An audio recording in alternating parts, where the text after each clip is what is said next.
Hello, my name is Antonia, and I'm an artist, as many of you may know, and this is my beautiful studio here. Now, I am an optimist and I am an extrovert, and I thought that my life would be full of fun and sitting on the sofa and peeling grapes and chatting to people and having cups of tea, and nothing would ever harm me. That's what I thought. But God said, actually, no, you can do that in your spare time if you've got enough energy. Because what I want you to do is deal with death, dying, and grief. I'm not suggesting, said God, that you have to be permanently in grief, but you are going to find so much grief given to you, and you're going to find your way through it, and I'll be with you. But because you are a creature of free will, and because I don't make people do anything, you can choose to go up or down. So, your task, Antonia, says God at the beginning of my life, is to find your way through this, find your way into the light out of massive darkness, and tell other people about it. So, let's go. I first lost somebody in 2007. I lost my beautiful partner, Steve. That loss was the worst ever for me because I'd never experienced loss before, and I didn't know what loss was. I didn't know what grief was. I didn't know really what death was. I had no real idea at all. And here was Steve, who died of cancer and left me. And I had thought if God was good and I had found love, then I wouldn't have to suffer anymore. Steve was there. If he got cancer, he'd get well, because that's what God did when, you fell in love and you were a nice person. Oh boy, that was catastrophic. I went mad with that grief. I couldn't cope. I couldn't see reality. I wouldn't admit that I was suffering, which was possibly self-protection, but of course everyone could see it because I was not behaving normally. I not for a long time. That's when I started my exhibition of portraits and words from the end of life, and I painted portraits of people who were facing the end of life and people who were working with those people, and interviewed them. Fine. I lost my lovely mother. A lot of us, our parents are old and they die. My lovely mother was old and she died, and I was there for her. I chose to do that. And 6 months later, my beautiful brother died, and I was there for him. I chose to do that because by then I was aware that there was something about death and dying that I needed to be educated in, not just physically but spiritually. And then my beautiful husband, who I had met after Steve had died, my beautiful husband Alan, he died, and I was there for him. Then my father died, and I was there for him. In the meantime, I trained as a soul midwife, which was an emotional and spiritual companion for people facing the end of life. And that was a long, hard journey, because when you're struck with grief like I was after Steve, there has not been a death since then which is as bad as that, because I think that was my first, and I needed to go mad once in order to know how that was, how to come out of it, so I could be of use to people later on. So I had been working in the hospice as an end-of-life companion, and I'd been working in the community, and I'd been doing the A Graceful Death exhibition, and people were dying, people I knew, my family, and then one of my sons became insanely addicted to alcohol and drugs, and I started a new exhibition, Addicts and Those Who Love Them, behind every addict is someone traumatized by loving them. That was a long, hard journey. I was that person traumatized by loving my son, who was unreachable and unmanageable, but also who I loved deeply because the person behind the addiction was still my boy. So I found him dead on his sofa 3 years ago. He was 29. And that was shocking in the extreme. Though the signs were all there, you never believe it as a mother. You never believe it. You think, my son will get better. You hope to goodness that the worst won't happen, and when it does, it is shocking. And then the following year, his brother killed himself. He also had a drug and alcohol problem. So I have been dealing with death, dying, trauma, grief, and here's the big word, recovery, for a long time now. So what am I going to say about it? If somebody you love has died, you are thrown into this existential crisis. You know that you have to look after yourself, and you might well do that by going to bed early or shutting the doors and staying inside. You might do all sorts of physical and mental things, but it's an existential crisis in here that we need to address as well. Where did they go? What happened to them? If somebody took their own life, which is so awful to have to deal with, or if somebody died a very violent death, that is also so hard to deal with. Up here, we can't come to terms with it because even a gentle death is a death, and somebody has disappeared forever. You know a dead body. You know when you see somebody who's dead, they're not there. It's just a shell. They really aren't there. It's really obvious that they're not there. So there is always this question, where do people go? What happens? And then if you have any kind of spiritual leanings, if you have a religion, if you have a belief in God, you start to wonder, well, are they all right? I do have a religious faith. I'm a Roman Catholic.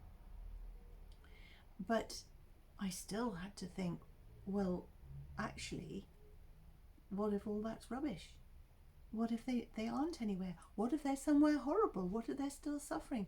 After both my boys died, that was really hard. That was really hard because both boys died through their own hand and through drugs and alcohol.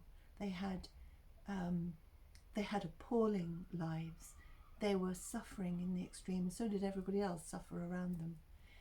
But as a mum, and I expect anybody close to anybody who dies of their own hand, we start to blame ourselves. We start to say, well, how can I not have known that they were this bad? What are the things I didn't do to help them? How did I let that happen? How did I let it happen? Like I have I have some control over it. Oh, we have no control over those people who really do want to take their own lives. We have no control. And the ripple effect of the people who die in that way is so destructive because they are filled with darkness and demons, and they can't get out of this terrible situation they're in. They believe in the darkness. The darkness convinces them there's no light. The darkness says, you are doomed forever. I have you. There is nothing but suffering, and you are hateful, and you are wrong, and you are worthless, and nothing will save you, and everybody hates you, including yourself. You hate you, and we hate you. We, the darkness. And it says there is no light and never has been. So those people take their own lives. And then there's us, who say, what could I have done? And we can sink into the most awful guilt. We can sink into the most awful self-recrimination. We can say, actually, that person died because of me. Something I didn't do, many things I didn't do. That if that person, if I had known more, which I should have, how can we know more? Then that person would have survived. So somehow we are murderers.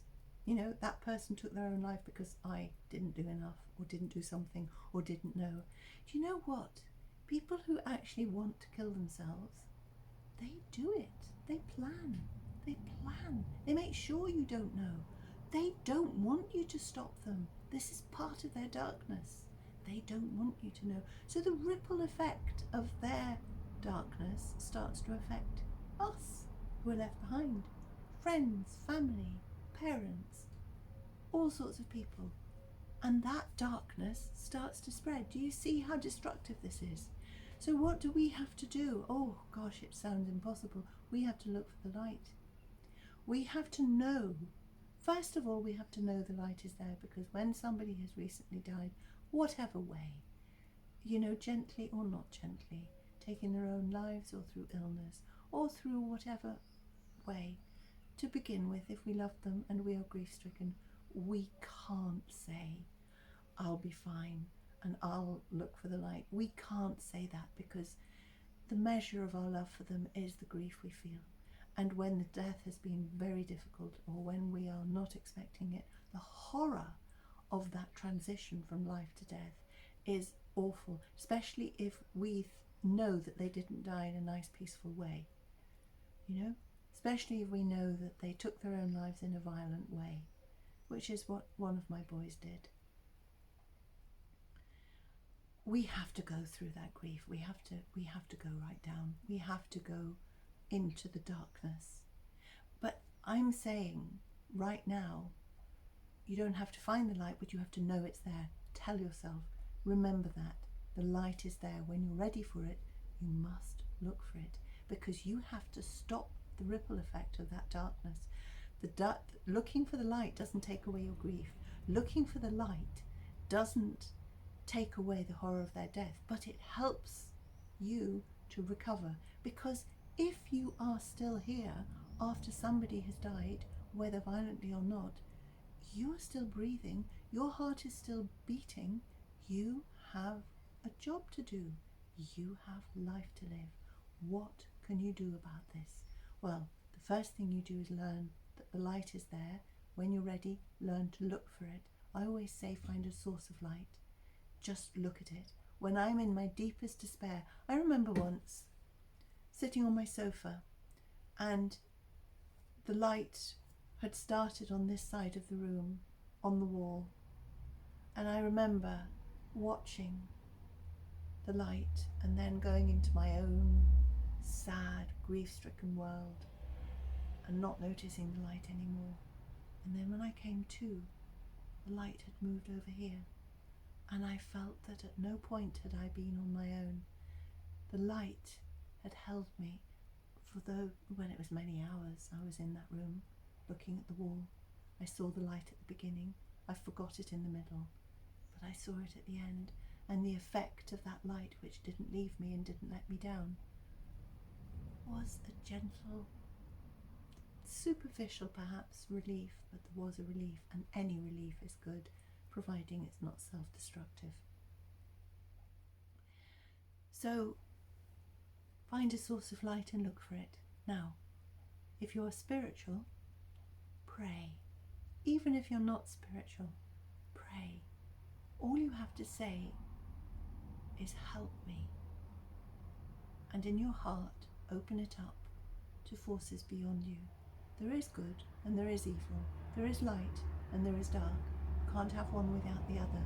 If you are convinced there's no good because all you see is dark, well, the darkness is proof that light does exist, and vice versa. If you live in total light and you think there is no evil, well, you're going to find out at some point that evil does exist, because you can't have one without the other. So if you can pray, pray. Help me. Just help me is enough. If you are a Christian, when in my darkest moments, I was told by somebody very wonderful to say, Jesus, trust. That's all. Jesus, trust. She told me to say it 3 times. So I did. Felt like a mantra. And do you know, it helped. Because there's a lifting when you say Jesus trust of your own responsibility for everything that's happening around you. You can just say, oh, Jesus trust. And the unspoken meaning is, take it, Jesus. Take it. You do it. You do it. I can't. I'm just going to sit here. And I'm just going to let the world go by. I don't know what your position is. I hear a lot from people because, I have to just say, well, I do hear a lot from people who have experienced someone taking their own lives, and my heart goes out to them. And I have no answers, but I do know that the light never leaves them. And sometimes we talk, and I don't know who they are, and we talk for a while, and then they go on their way. And my great wish is to just remind them that light exists. And the light is simple. The light just is love. And it's bright, because it's light. Darkness is complicated. It needs your brain, it needs your soul, it needs your body, it needs you to suffer, it needs you down. It tells you terrible things. It says you're worthless. It says you did this. It says you have to be depressed. Don't sleep. Don't eat. Just suffer. And when you're doing that suffering, we want more suffering, and we will eat you alive. This is what the darkness does. It says you'll never get out of this. And what's more, we're stronger than you, and we're going to make sure you never recover. Okay, that's just a bit of what the darkness does. But the light doesn't need to say those things. The light doesn't need to say anything. It can say, I love you, but the light just shines. The light just shines. It doesn't go out. It's stronger than the dark.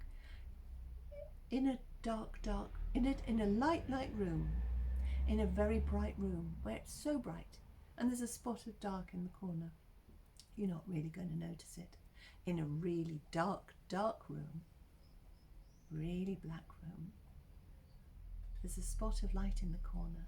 Can't take your eyes off it. The light never leaves you. It's stronger than you. It is wiser than you. It is wiser than the darkness. It's older than the darkness. And it wants you to survive, find it, and find purpose in your life. It wants you to find purpose.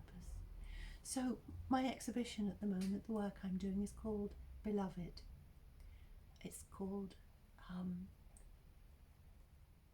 bringing suicide and addiction deaths into the light, because that's what I am now doing. That's my job now, is to bring consolation and light to people and places where they think there is none. And believe me, after such terrible deaths as you and I and many of us may have suffered, we believe there is no consolation. We also believe we don't deserve it. Well, we do deserve it, and there is consolation, but it's a strange consolation. It doesn't eliminate the suffering, it doesn't eliminate what's happened, but it gives us strength to look for the light and use the light to move forward. And actually, even if we just help one person for the rest of our lives, because we have experienced this difficulty, these deaths, this darkness, then we have done well. We have found purpose.